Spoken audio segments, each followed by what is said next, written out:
Yo, what's up, guys? I'm Payton Moormeier, and I'm hanging out with the man Rob on Front Row Live.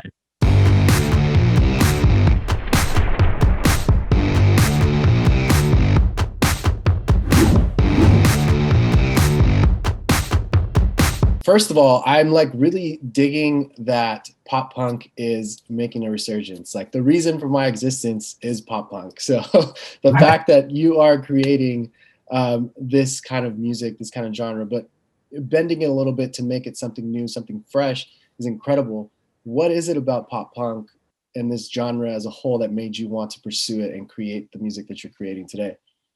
Just the feel of it, man. The energy, like it's just it's unbeatable. It's you can't listen to any other like genre and feel the way that like any like pop punk or something that's just going crazy, makes you feel. So it's just the energy that really drew me towards it. As far as that energy goes, did you feel like in the beginning when you were trying more popular kind of things, like do you think that transition from that to this today, like do you feel like that songwriting had an evolution in a sense because it was a different style of singing, because it was a different style of like maybe even writing?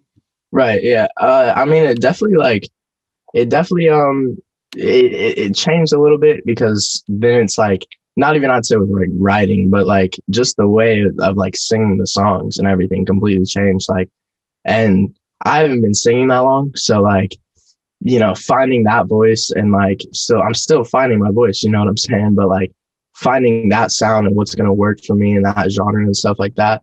That was really fun, but that was a big challenge because like learning how to fit the sound and like do that stuff. I feel like BPM is something that's very crucial to kind of nail this sound, this style. What kind of like trial and errors did you have to go through to finally figure out like the perfect BPM for you and this music? Um, I don't know. It was like a lot of the people that I work with, it's kind of like I get in the studio and they already got some crazy guitar loops going, so they already got all the BPM figured out. But it's like I don't know. I mean, I'd say the biggest like trial and error was literally just the sound. Like BPM it was already it was already there. It was already on the tracks when I pulled up half the time. So it's like you know. So let's talk about the new single Nevermind, because it's another incredible track that you released. I think Nevermind and Don't Go are like my two favorites that you've released so far. So as far as this new track, what really kickstarted the writing process of the song? Because even listening to the song, like you take me into this picture, and your songwriting is not like it's not something simple. Like you actually are telling me the story and like bringing Right. me along with the ride. So what initially kickstarted the writing process for the track? So I had this like sorry, I had this I like woke up like 30 minutes ago, so like my whole body is still starting to, wake up. But I what's it called? I was in this like relationship, and yeah, the whole writing process for me on that song kind of started with like that whole scenario, and like, I was really attached to this person, and I was trying to do everything in my power to make it work, but I knew like in the back of my head it was like, I'm kind of fighting for something I already lost. So it's like, I'm just a passenger that can't control the ride in this relationship. I'm just going along, going with the flow, but it's like it's killing me. Was like that idea of being a passenger, was that what kickstarted the writing process itself? Like was that the first lyrics that you kind of started thinking about when you were writing the music? I think so. Like the hook of the song was already pretty like they already like when I went into the session, they had this whole like file and they're like, yo, we have this beat. Like, would you see yourself doing something on this? And there was already this like vocal melody that was like laid down freestyle on there. And so that like the hook wasn't like nothing really started from the hook.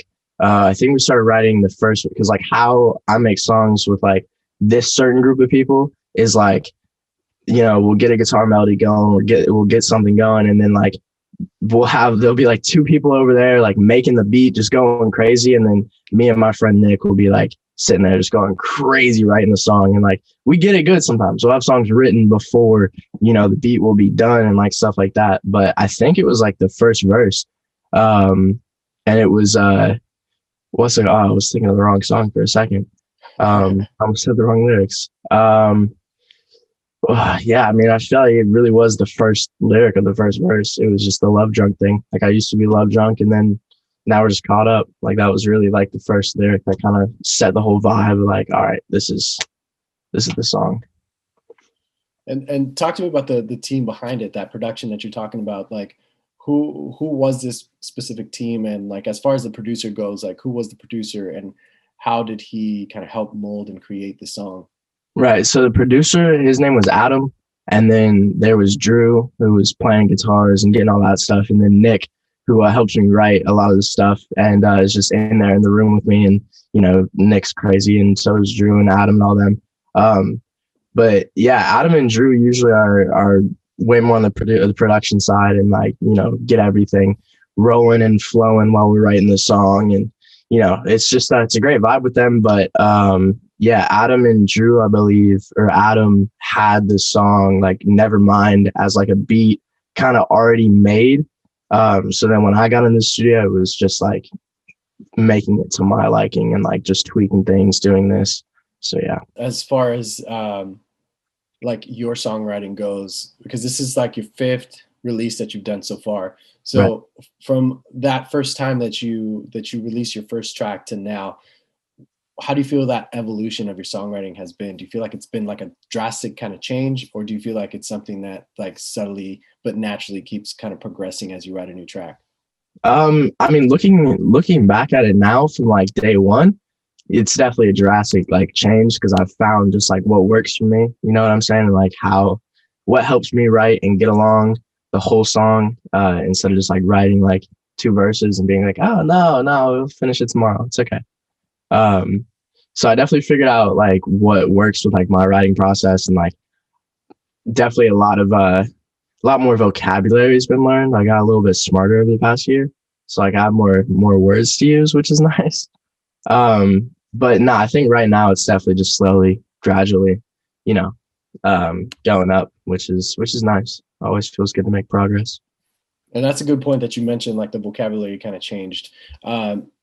Because again, like the reason why you're taking me into this picture of the story that you're painting with the song is because you're not using these like just simple like, hey, I met this girl, I didn't like her, whatever, like situation. It was just like you Right. gave me this picture, right? So how did you get better with your vocabulary? How did you practice that? Did you practice that through writing? Did you practice that in other ways, like listening to other artists? Like what was that like for you? I'd honestly probably say all of the above. Because sometimes like I really love watching Juice World freestyles. It's just my favorite thing to do. And just like sometimes he'll say a word, and then next time I'm writing a song, that word will pop in my head. If it's on the rhyme scheme, I'll do that.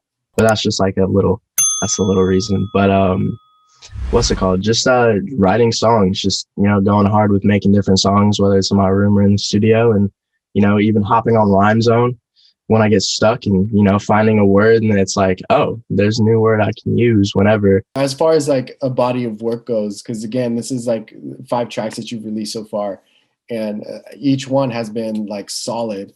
So do you see like a body of work kind of in the works at the moment, like whether it's an EP, like an album, like what is your game plan for more music? Right. I have a lot of beyond like the 5 tracks right now. I have a lot of tracks that are just kind of sitting on my phone. So the goal would definitely be an EP or an album. I'm thinking an EP first. But the whole thing flip flop with me. At first it was like, yeah, let's do an EP at the beginning of the year, or let's do an album towards the middle of the year. Like, let's just wait. But now I'm kind of thinking EP, just to get like a first project out and do all that. But I have a lot of stuff going on, like in the behind the scenes right now, that should be clearing itself up today or tomorrow, maybe. That will make you know releasing music and getting these projects and everything out easier. So yeah. Now with all these projects, do you have a plan for a music video for Nevermind? Yeah. So I did originally, I was gonna shoot like a real music video, but made everything so hard. So we just turned and went animation style with it. So yeah, I think you're maybe the first person to know that fully. I don't know. But yeah, that's the style right now is we're doing an animated video. So What made you want to do animation? Like, was it a specific like are you a fan of like anime or any of that kind of stuff, that like that culture that really made you want to bring that into your music as well? Like, why did you choose animation over maybe something different? right. I think anime is sick. I haven't gotten into it. I think it would be dope. Like I think anime is sick, but I just haven't gotten into it. So that definitely that hadn't inspired it. But I don't know. I've seen a lot of other artists like take this avenue instead of filming and just getting an animation video done. And I had this really, really cool concept for a music video. And the only way in my mind at the time to pull it off was do the same concept, just animate it.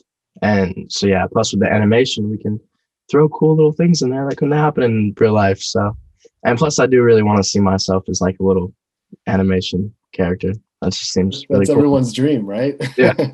Yeah.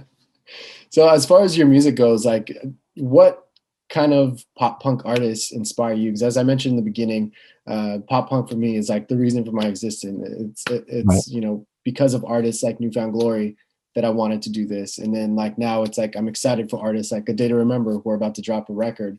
So like for you personally, like what kind of pop artists or pop punk artists have you been really inspired by, Right. that has helped you kind of create this music? See, you might, you might be a little salty at me for this. Okay. Because it's not anybody old. It's not any old time band, anything like that. Or I don't want to say old time band, but any older band. I would have to say, honestly, like just pure honesty, it probably was MGK doing his whole pop punk thing. Okay. Most likely because he was killing it. He was doing his thing. And I was like, this energy is insane. And like, he's going into this and like stuff like that. And then I was making this music and then he dropped the album and I was like, oh my goodness, like he's really going crazy at this right now. So he definitely like inspired a pretty good amount of that, I think. So yeah, definitely probably MGK. There's nothing to be mad about because I don't think a lot of people know this, but like MGK and also Modson, who I'm sure you're familiar. Recently, he just started dropping his pop punk stuff as well. But you know, MGK and Modson have been a big part of the pop punk world before you know people got him on the mainstream. So Right. it's cool that they were originally like Warped Tour artists, and then now they're kind of, you know, they did their thing to kind of spread their name or get bigger, and then now they're bringing that pop punk back. So like definitely like super excited about MGK, and like I'm glad that that's someone that you've been inspired by, because like he's one of the reasons why pop punk is existing and why this resurgence is like happening. Right. So that's dope. So aside from like everything else that you have going on, like you're also focusing on a scholarship, which is really cool. I don't think a lot of artists are doing that. So can you talk to me a little bit about the scholarship and like what really inspired the idea of doing this? Right. Yeah. So the scholarship's called the Artist in You scholarship. And basically I got approached to start a scholarship. And you know, there's a bunch of ideas that were like, yo, like what would be a thing that like, you know, you would do for a scholarship, obviously, because I wasn't just going to be like, yeah, you know, I'm making a scholarship to send somebody to college. Like it could be cool, but it's like, it just wasn't my thing. So basically like the Artist in You Foundation scholarship, not foundation, scholarship. Basically we started it kind of like, or at least the reason I started it was, there's a lot, I've been independent for over a year now. And just like, you know, me releasing my own music independent and doing this, I was very fortunate that I had funds to back that up and do that just from stuff that I've done in the past. Like I've had money saved up to do like stuff and help me with my projects, but not everybody is like close to where I'm at in that position to like just be able to go out and film a music video and just do this and do that. So like the Artist in You kind of, I started it to try and help other independent artists who are trying to do the same thing I'm doing, try to do this, but they just don't have that financial back yet. And especially right now, like it's like you can't really, half the people can't go out and get a job. And that's like the one thing people tell them to do, you know, get a job, focus on your dreams, whatever. But it's like when you can't get a job, what do you do?